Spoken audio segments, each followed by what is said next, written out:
नमस्कार दोस्तों। दोस्तों, अभी कुछ देर पहले सबसे ताकतवर देश अमेरिका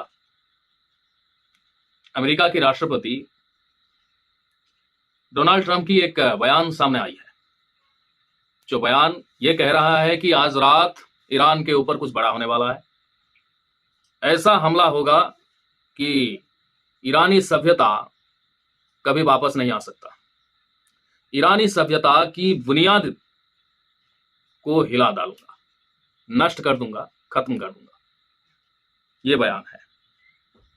आज रात एक पूरी सभ्यता नष्ट हो जाएगी, जिसे फिर कभी पुनर्जीवित नहीं किया जा सकेगा। मैं ऐसा नहीं चाहता, लेकिन शायद ऐसा ही होगा। ये जो ट्वीट किया गया है, ये जो एक्स में डाला गया बयान है डोनाल्ड ट्रंप की द्वारा, जिसका हिंदी अनुवाद मैंने किया आपके सामने अभी। क्या सबसे ताकतवर देश का आला कमान ऐसा बयान दे सकता है क्या, जिससे पूरे विश्व में तनाव बढ़ जाता है? दोस्तों, अभी विश्व की हालत जो है वो बद से बदतर होते जा रहा है।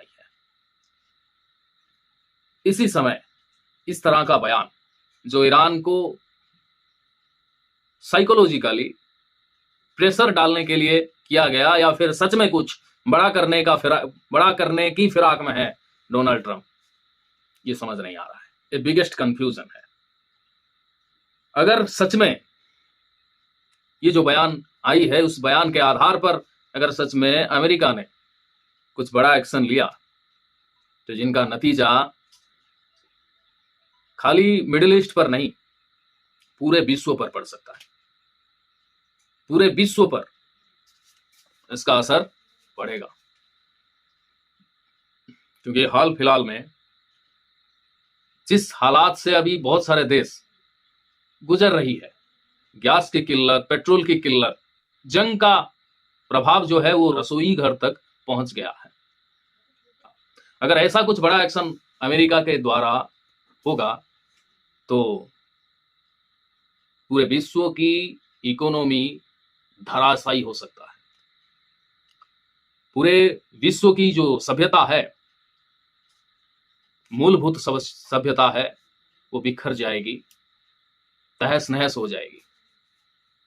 क्या सच में विश्व को कंगाल की स्थिति में छोड़ने वाला है डोनाल्ड ट्रंप?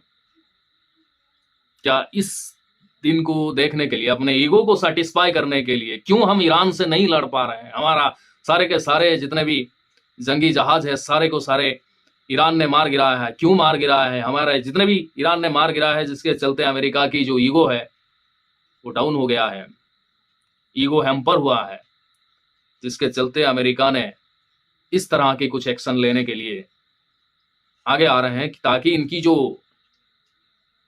भाई टाइप का जो दादागिरी है वो बरकरार रहे। अपने ईगो को सेटिस्फाई करने के लिए अमेरिका कुछ भी कर सकता है।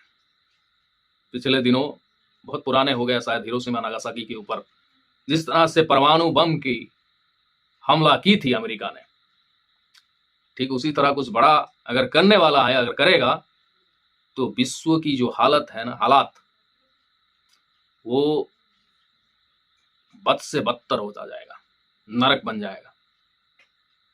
क्या अमेरिका जैसे सुपर पावर को चेक देने के लिए रूसिया, चाइना तैयार है? क्या चेक देंगे, या फिर चुपचाप रहकर इनकी तमाशा देखते रहेंगे? ये सबसे बड़ा सवाल है। ईरान को तो मैं दाद देता हूं, शाबाशी भी देता हूं, इसलिए क्योंकि अमेरिका जैसे सुपर पावर को ना डरते हुए भी आज तक जंग जारी रखा, इनकी ईगो के ऊपर पानी फेरा, इनकी जो भाईगिरी था, उस इस भाईगिरी के ऊपर एक करारा तमाचा मारा, आज तक मारते आ रहा।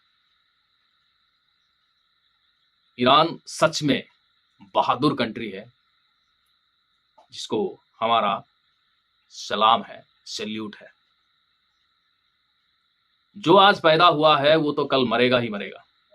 कोई इंसान यहाँ पे बचा नहीं और बच पाया नहीं, मरेगा एक दिन।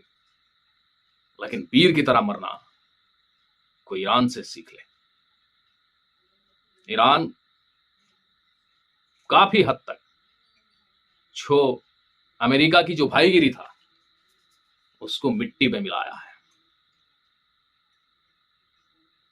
अमेरिका बहुत साल के बाद उनको शायद एहसास हो गया कि कोई है यार, मुझे जबरदस्त चेक दे रहा है और मुझे टेंशन में ला दिया है। मानसिक संतुलन खोकर डोनाल्ड ट्रंप ने पिछले एक स्टेटमेंट में हमने देखा कैसे स्लैंग यूज कर रहा था।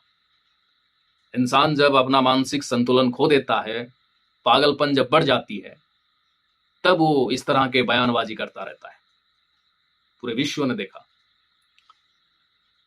लेकिन आज के रात मिडिल ईस्ट में जितने भी लोग हैं, आज शायद वो सोएंगे नहीं, नींद नहीं आएगी, क्योंकि एक तरफ अमेरिका की धमकी, दूसरी तरफ ईरान भी पलटवार करने की बहुत ताबड़तोड़ धमकी भी दे चुके हैं। एक तरह से ईरान कमजोर नहीं, ईरान बहुत कुछ कर सकता है। इसका मतलब अगर आज कुछ हुआ मिडनाइट में, नुकसान अमेरिका का होगा या फिर ईरान का होगा, ये तो बात की बात है। लेकिन ऐसा कुछ बड़ा हमला होता है तो पूरे विश्व में हाहाकार मच जाएगी, पूरे विश्व में हाहाकार मच जाएगा। ईश्वर से यही प्रार्थना है कि आपकी ये यूनिवर्स, आपकी जो पृथ्वी है, किसी तरह से बचा लीजिए। बस इतना ही, एक दुआ ही कर सकते हैं, एक प्रार्थना कर सकते हैं। इससे आगे और कुछ नहीं कर सकते, इससे आगे और कुछ नहीं कह भी सकते। नमस्कार।